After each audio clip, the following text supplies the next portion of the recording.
welcome back to the Cozy Den. We have a fun little romp for you all today, but before we get into it, a quick reminder to like and subscribe if you enjoy the content, as it really helps to support our growing channel. And if you want to get more involved with the community, do check out the Cozy Den Discord, and even come and join my daily live streams. Yes, today we have the tale of 3 thieves. The problem with today's thieves, said Ledos, is the lack of technique. I know there's no honour amongst thieves, and there never was. But there used to be some pride, some skill, some basic creativity. It really makes those of us with a sense of history despair. Emmeline sneered, slamming down his flagon of grief violently on the rough-hewn table. Vivek, what do you want us to say? You asks us, what do you do when you see a guard? And I says, stab the fetcher in the back. What do you prefer? We challenge 'em to a game of chits? So much ambition, so little education, said Ledos with a sigh. My dear friends, we aren't mugging some Nord tourist fresh off the ferry.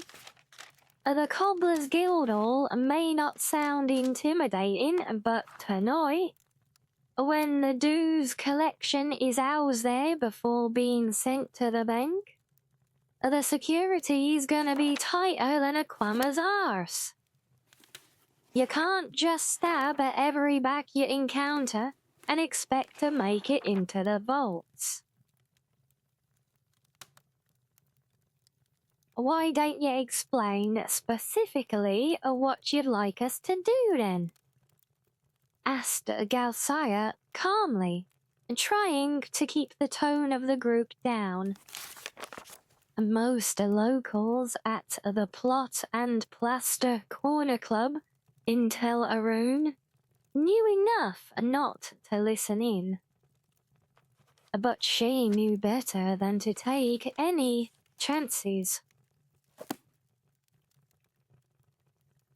The common thief, said Ledos, pouring himself more grief, warming to his subject, sticks his dagger in his opponent's back.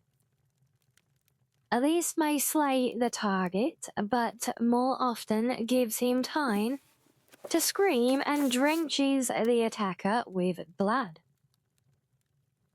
Not good. Now, a good throat slashing properly executed can both slay and silence a guard and leave the thief relatively blood-free. And after all, after the robbery, we don't want people seeing a bunch of blood-soaked butchers running through the streets now, do we? Even in Tel Aroon, that's likely to warrant suspicion. If you can catch your victim lying down asleep or resting, you're in an excellent position. You place one hand over the mouth with your thumb under the chin, and then you use your other hands to slit the throat, and quickly turn the head to one side so the body bleeds out away from you. There is a risk here of becoming bloodstained if you don't move the head quickly enough. If you're unsure, strangle a victim first to avoid the blood that tends to spurt out in 3-foot jets when someone is stabbed while alive.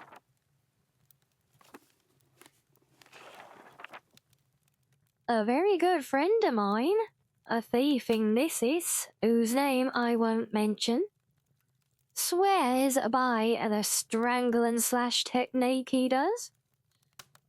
Simply put, you grab your victim's throat from behind while throttling him. You batter his face against the opposite wall. When the victim is thus rendered unconscious, you slash his throat while still holding him from behind, and the risk of staining one's clothes with blood is practically non-existent. The classic technique, which requires less grappling than my friend's variation, is to place one end over the victim's mouth and then saw through the throat in 3 or 4 strokes, rather like playing a violin. It requires little effort, and while there's quite a bit of blood, it all jets forward away from you. There's no reason when one knows one is going to be slitting some throats not to take some precautions and bring some extra equipment. The best neck hackers I know generally carry a bit of wadded cloth on the aft side of their knives to keep blood from getting on their cuffs. It's impractical for this sort of assignment, but when you're only anticipating 1 or 2 victims, nothing beats throwing a sack over the target's head, drawing the string tight, and then supplying the killing blow or blows. Emmeline laughed loudly. Can I see a demonstration sometime? Very soon, said Ledos. If Gausaya has done her job right. Gausaya brought out the map of the guild house, freshly stolen, and they began to detail out the strategy. The last several hours had been a whirlwind to all. In less than a day, the 3 had met, formulated a plan, bought or stolen the necessary ingredients, and were now about to execute it. Not one of the 3 were sure whether confidence or stupidity were driving the other 2. But the fates were aligned. The guild house was going to be robbed. When the sun set, Ledos, Gausaya, and Emmeline approached the cobbler's guild house on the east end of town. Gausaya used her caches of stoneflower to mask their scent from the guard wolves as the 3 passed over the parapets. She also acted as lead scout, and Ledos was impressed. For someone of relative inexperience, she knew her way through the shadows. Ledos's expertise was demonstrated a dozen times, and the guards were of such a diverse variety, he was able to demonstrate all the means of silent assassination he had developed over the years. Emmeline opened the vault in his unique and systematic method. As the tumblers fell beneath his fingers, he softly sang an old, dirty tavern song about the 99 loves of Boethia.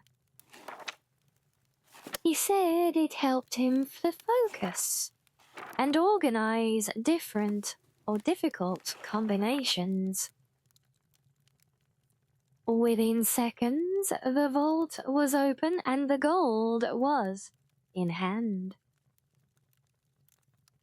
They left the guild house an hour after they entered. No alarm had been raised. The gold was gone, and corpses lay pooling blood on the stone floors within. Well done, my friends, well done. You learned well.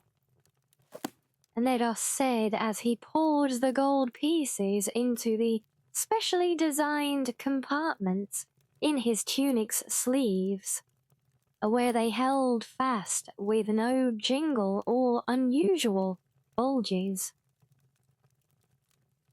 We'll meet back at the Plot and Plaster tomorrow morning and split up the bounty. The group parted ways. The only person who knew the most covert route through the city's sewer system, Ledos, slipped in through a duct and vanished below. Galsaya threw on her shawl, muddied her face to resemble an old Falar fortune teller, and headed north.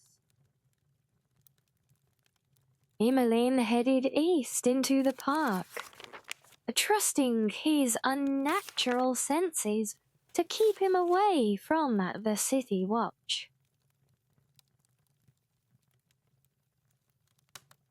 Now I teach them the greatest lesson of all, thought Ledos as he sloshed through the labyrinthine tunnels of sludge. His guar was waiting where he left it at the city gates, making a laconic lunch of the chokeweed shrub to which it had been leashed. On the road to Vivek, he thought of Galsaya and Emmeline. Perhaps they had been caught and brought in for questioning already. It was a pity he couldn't see them undergoing interrogation. Who would break under pressure fast? Emmeline was certainly the tougher of the two, but Galsaya doubtless had hidden reserves. It was merely intellectual curiosity. They thought his name was Ledos and he was meeting them at the Plot and Plaster. The authorities wouldn't therefore be looking for a Dunmer named Sathis, celebrating his wealth miles and miles away in Vivek. As he prodded his mount forward and the sun began rising, Sathis pictured Galsaya and Emmeline not undergoing interrogation, but sleeping the good deep sleep of the wicked, dreaming of how they would spend their share of the gold. Both would wake up early and rush to the Plot and Plaster. He could see them now, Emmeline laughing and carrying on, Galsaya hushing him to avoid bringing undue attention. They would take a couple of flagons of grief, perhaps order a meal, a big one, and wait.